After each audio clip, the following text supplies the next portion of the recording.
Happiest birthday to my, क्या बोलूँ, सब कुछ यही है, जिंद जान खुशी। तो इस बार इसके लिए कोई गिफ्ट स्पेशल अरेंज नहीं हो पाया, तो उसने डिमांड की थी मुझे पिनाटा केक लेके दो, तो चलो जैसे तैसे वो मैंने अरेंज कर लिया, क्योंकि डर था कि गांव में पता नहीं मिलेगा कि नहीं मिलेगा। Sat Sri Akal guys, welcome back to my channel. ये 30 नवंबर का छोटा सा क्लिप है। हरित्वी का बर्थडे है, तो हमेशा की तरह पहले मैंने उसकी ही आरती उतारी कि बाबा जी से ब्लेसिंग्स ली कि इसको मतलब ढेर सारी खुशियाँ दे, क्योंकि माँ होती है ना, बेटियों के लिए सब मांगती है। और बार में मैं टम्मी पे हाथ रख रही थी क्योंकि मेरे स्टिचेस में बहुत ज़्यादा पेन थी। तो 30 नवंबर को बहुत ज़्यादा गाइस बारिश थी, बहुत ज़्यादा। मैं मायके में ही थी और फर्स्ट टाइम हरित्वी के बर्थडे पे उसके नानी नानू ननिहाल में उसका बर्थडे मनाया गया। वैसे तो उसके बर्थडे पे नानी नानू आते ही हैं, लेकिन मामू के बिना ये बर्थडे था। तो मेरे पापा बैठे हुए हैं, पापा के साथ ऑरेंज में मेरी मम्मा है और साथ ही येलो में मेरे मासी जी हैं। मेरी मम्मी की 5 बहनें हैं, जिनमें से ये वाली बहन आई हुई थी मेरी मम्मी की हेल्प कराने के लिए, क्योंकि मैं 1 महीना 10 दिन मायके में ही रही हूँ। तो मम्मा अकेले हैं, गांव में कोई भी हेल्पर भी नहीं मिलती है, मेड भी नहीं मिलती है, बस पड़ोसी थोड़ी बहुत हेल्प कर जाते थे। तो मासी जी आ गए थे कि मैं हेल्प करवाऊंगी, क्योंकि वो थोड़े से फ्री हैं, बाकी मासियाँ थोड़ी सी बिज़ी हैं, है ना। तो एक मासी के भी उनके बेटे के भी बेटा हुआ है, तो वो उधर बिज़ी थी, तो इस तरह हेल्प के लिए आए। तो ये हरित्वी का बर्थडे था, कुछ खास नहीं किया, जस्ट उसने पिनाटा केक की डिमांड की थी, जैसे तैसे मैंने अरेंज कर लिया। बहुत अच्छा बना था, बहुत ही टेस्टी, सारा चॉकलेट से ओवरलैप किया था, लेकिन मुझे लगा कि चॉकलेट चॉकलेट ही थी, कुछ खास नहीं था। जैसे बड़े तो चॉकलेट इतनी नहीं खाते हैं, चलो मेरे मम्मी पापा तो वैसे भी केक वेक कुछ भी नहीं खाते हैं, मैं खुद भी नहीं खाती हूँ। तो ये जो मैंने सूट शनील का डाल रखा है गाइज, ये मैंने ना मीशो से मंगवाया ऑनलाइन, क्योंकि सर्दियों में मैं वैसे भी सूट नहीं सिलवाती, तो अभी बॉडी भी शेप में नहीं है, और वैसे भी ब्रेस्ट फीड कराना होता है, तो मुझे ना सूट में ब्रेस्ट फीड कराना बहुत टफ लगता है। जिस दिन सूट डाला हो और फीडिंग करानी पड़े ना बच्चे को, तो मुझे बहुत ज़्यादा टफ लगता है, अनकंफर्टेबल लगता है। Just lower T shirt and all सब सेट है, और सर्दियाँ बहुत ज़्यादा हैं, तो बड़ी बुरी हालत है। तो बस इसी तरह कुछ हरित्वी का बर्थडे मनाया, और अब मैं आ गई हूँ ससुराल में। तो कोशिश करूँगी गाइस डेली व्लॉगिंग करने की। अभी तो आते ही फोकस सारा हरित्वी का होमवर्क कंप्लीट करने में है। पूरी बैंड बजी हुई है, घर को सेट कर रही हूँ, घर भी बिखरा था, ज्योति हेल्प कर रही है, लेकिन फिर भी किचन समेटना, कपड़े समेटना, इतना सारा सामान मैं मायके लेके गई थी, वो आके एक रूम में अभी का ऐसे ही पड़ा है। जस्ट थोड़ी सी चीज़ें सेटिंग में आई हैं, लेकिन बहुत ही टफ लग रहा है, मैं बता नहीं सकती। बैक पेन इतनी ज़्यादा होती है, सर्वाइकल हेडेक, पता नहीं क्या क्या हो रहा है, क्योंकि वीकनेस बहुत है। मम्मी ने हरित्वी के लिए बनाई थी राज कचौरी, बहुत ही यम्मी बनी थी। और ये टाइम है शाम का, क्योंकि फर्स्ट को जो है वो 1 नवंबर को हृदय का बर्थ था, तो नेक्स्ट डे 1 दिसंबर है, तो हृदय 1 मंथ का होने वाला है। तो हरित्वी सेट के हम उसका भी केक कट करेंगे, लेकिन हमेशा ऐसा होता है कि हरित्वी के बर्थडे पे 2 और 3 केक्स तो हो ही जाते हैं। तो मैंने सोचा चलो शाम को भी उसका केक कट कर देती हूँ। तो उसने बोला कि मम्मा हृदय के साथ मैं केक कट करूँगा और पिक्चर्स क्लिक करूँगा।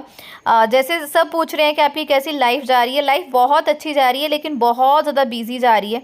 न्यू बॉर्न के साथ आपको पता है बड़े बच्चे को भी देखना है। जब तक मम्मी के घर पे थी सब इजी पीजी लग रहा था, लेकिन अब आके थोड़ी सी चीज़ें टफ होने लग गई हैं। नो डाउट सासू माँ से जितना हो पाता है वो मेरी हेल्प करती हैं, लेकिन फिर भी बहुत सारी चीज़ें तो खुद से ही करनी है, क्योंकि हरित्वी मेरे ही हाथों में रही है, पली बड़ी है, तो उसका खाना पीना सब मुझे ही देखना है, तो मम्मी याद आ ही जाती है। तो हमने ऑलमोस्ट मैचिंग ड्रेस करके जो है वो फ़ोटोज़ क्लिक कराई। हृदय भी जाग रहा था, हरित्वी बहुत ज़्यादा खुश थी, कुछ ऐसा बर्थडे गया। तो ये ऑलमोस्ट एक बर्थडे की क्लिप्स जो है वो मैंने कनेक्ट कर दी, जोड़ दी आपस में, और सोचा आपके साथ शेयर कर दूं, और कुछ चीज़ें शेयर कर दूं कि अब डेली काम तो कर रही हूँ, लेकिन शूट अभी नहीं कर पा रही हूँ कभी, क्योंकि सारी चीज़ें ना फटाफट करनी होती है। हृदय सोया ये कर लो, हृदय सोया ये कर लो, सब कुछ वही करना पड़ रहा है। हरित्वी का स्कूल स्टार्ट हो गया है, तो उसको भेजना, और ये 1 मंथ का हृदय का घर पे ही हमने कुछ हरित्वी ने ये जुगाड़ किए थे, सारा शूट किया, पिक्चर्स भी उसी ने क्लिक करी। एज गैप मुझे पहले लगता था हरित्वी और हृदय में बहुत ज़्यादा है, 8 इयर्स, लेकिन अब लगता है कि ये बहुत सही है, क्योंकि बहुत सारी चीज़ें ईजी हो गई हैं। हरित्वी से बहुत ज़्यादा प्यार करती है। Welcome back to my channel, कैसे हैं आप? हृदय बहल की आंखें वांखें बंद हुई हैं, क्योंकि मैंने इसको ना ऐसे खड़ा रखा हुआ है, शाम के टाइम ना गैस बनने के चांसेस ज़्यादा होते हैं, तो मेरी एक्टिविटीज़ होती हैं कि इसको बॉप अच्छे से आते रहें, गैसेस कम हो, दैट्स वाई मैं इसका कुछ ना कुछ करती रहती हूँ। तो पीछे से पता चल गया होगा, I am back to home, और यहाँ पे इशिमा लगा हुआ है जो कि छुट्टियों के दिनों में हरित्री का फेवरेट बन गया है। सो आए हुए मुझे हो गए यहाँ पे 2 दिन, और रूटीन में आने का बहुत कोशिश कर रही हूँ। एक तो बॉडी उस तरह से साथ नहीं दे रही है कि घर के काम करने बहुत टफ लग रहे हैं, लेकिन चलो खाना वाना तो करना ही है। और बहुत सारा सामान मैं लेके गई थी, लेकिन उसको आके एडजस्ट करना बहुत टफ लग रहा है। अनपैकिंग मैंने सिर्फ हरिदे की उसको सेटल किया चीज़ों को, मिस्टर बहल की चीज़ें सेट की हैं, अपना अलमीरा सेट कर लिया है अकॉर्डिंग टू विंटर। किचन को धीरे धीरे सेट कर रही हूँ, बस यही चल रहा है।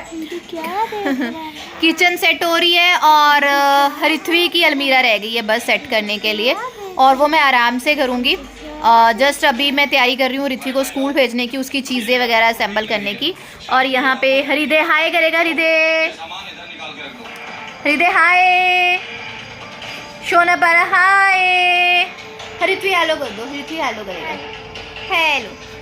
तो बस इसी तरह से लाइफ है। मैंने सोचा थोड़ा बहुत शुरू करती हूँ, फिर तो ब्लॉगिंग होगी ही। बस कुछ ऐसा है कि अभी तो बेबी बहुत छोटा है, इसका पैटर्न नहीं बना नींद का, और बर्पी से आ गया बहुत अच्छे से अभी। तो बस चल रहा है चीज़ें ना, धीरे धीरे आ जाएंगे हम। इशिमा की आवाज़ बहुत ज़्यादा है। बस इसी तरह ऑलमोस्ट टाइम जाता है, फीडिंग करा दो, फिर बर्प करा दो, बैठ जाओ, उठ गया, मालिश कर दो। रोता रात को रोता है ये, रात को सोता नहीं है, तो बहुत ज़्यादा रोता है। दिन में ये सोया रहता है, दिन में ये इस तरह से तंग नहीं करता है। तो यहाँ पे जैसे तैसे हरिथ्वी के लिए खाना बनाया, और ये बाबूजी आज इस तरह से सोए, इस तरह से लेग्स के बीच में। इसका नया अलग ही अलग होता है, इसका कंफर्ट जोन ना रोज़ अलग का होता है, और रोज़ मुझे ढूंढना पड़ता है कि किस शेप में अपने आप को, किस पोजीशन में जो है वो कंफर्ट मानेगा। तो हरिदे अब सो गया था, तो मैं फटाफट से किचन में आ गई अपने लिए दूध गर्म करने के लिए। दूध सोते हुए लेती हूँ, और जो हमारे इधर पंजीरी बनाई होती है वो आप कभी भी खा सकते हो ना, तो मैं वो रात को खाती हूँ। और बस फटाफट से किचन समेटने लग गई। कपड़े की बड़ी दिक्कत हो रही है आजकल, कपड़ों में बहुत टफ लग रहा है, खुले खुले चाहिए, क्योंकि थोड़ा वेट भी गेन हुआ है। लेकिन वैसे बॉडी ठीक है, लेकिन टम्मी ज़्यादा है, अभी नहीं अंदर गया। स्टिचेस मुझे सब पूछ रहे थे, तो मेरे स्टिचेस ऑलमोस्ट फाइन है, लेकिन एक स्टिच में पेन होता है, और डॉक्टर सेड के वो वर्कलोड की वजह से हो सकता है, आप उठते बैठते हो उस वजह से भी होता है। अंदर से स्कैन वगैरह हुई थी, सब ठीक है, तो जल्दी से तो नहीं, लेकिन कोशिश कर रही हूँ चीज़ों को मैनेज करने की। और यहाँ पे फटाफट से दूध वगैरह बॉयल किया, और किचन को थोड़ा सा समेटने में लग गई। किचन मेरी बहुत मैसी हुई है, लेकिन जब से मैं आई हूँ मैंने थोड़ा थोड़ा करके पोर्शन जो है वो किचन को ऑलमोस्ट क्लीन भी कर लिया है, सेट भी कर लिया है। राशन सारा ख़त्म था एंड ऑल, सब छोटी छोटी चीज़ें थी वो कर ली हैं, लेकिन बॉडी की बैंड तो बच जाती है, क्योंकि उस तरह से अभी काम नहीं हो पाता, और करना भी नहीं चाहिए। मेरी कुछ मजबूरियाँ हैं तो कर रही हूँ। अगर आपको लगता है कि आपकी बॉडी ठीक है, आप कर सकते हो, फिर भी मत करो, फिर भी मत करो, क्योंकि सारी उम्र काम ही करना है। जितना रेस्ट हो पाता है, थोड़ा सा वॉक कर लो, कुछ कर लो। तो ये 11 बजे का टाइम है, और बाबूजी अब रात को पूरा जागते हैं। 12-1 बजे से पहले ये बाबूजी सोते नहीं हैं। बस इस तरह से मेरी लाइफ चल रही है। तो बस thank you very much, bye bye. बहुत जल्द रूटीन में आके आप लोगों के साथ चीज़ें शेयर करने वाली हूँ। बने रहें मेरे साथ, अपना प्यार इसी तरह से देते रहें। Thank you, bye bye.